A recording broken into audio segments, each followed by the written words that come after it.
I'm Adelene Anthony. I lead the sustainability practice of Axiata Group and also have been entrusted as the lead for the environment pillar under Axiata Foundation.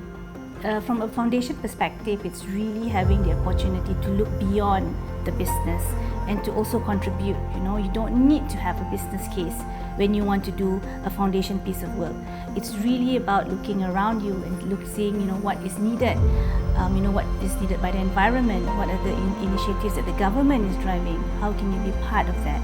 So in a nutshell, that's what I do. The change, I would say, in how I approach the subject matter, maybe it goes back to the time when I first had my son. So my son is now 13. When I think like every other mother, when you have your child, you always feel like, oh, this is one in a million, It's like he's so special, she's so special, she is it.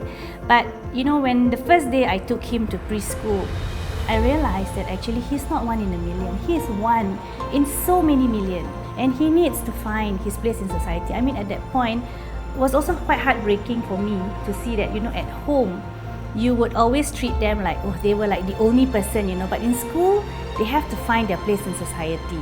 They have to compete among other kids. And that's where I also realized that, we all have a purpose in life, right? We all need to find a place where we are comfortable to advocate something, to talk about something, to believe in something, and to drive that same belief, And I think since then, I would be more vocal about my thoughts about the environment, about my thoughts on plastics, how people should stop using plastics. And then you will move beyond thoughts, beyond words, and then you will ask yourself, what action can I do? I think it's really being in an organization and being in the right role, and you have the space to do it is really to me, it's a privilege to be able to do that. So the environmental problem is a big one. It's a huge one. And the solutions are not easy. The solutions might be small and it comes in bite-sized pieces. So I think we just have to have the confidence, the willpower, and the belief that this is something that we can resolve. We just have to start this journey.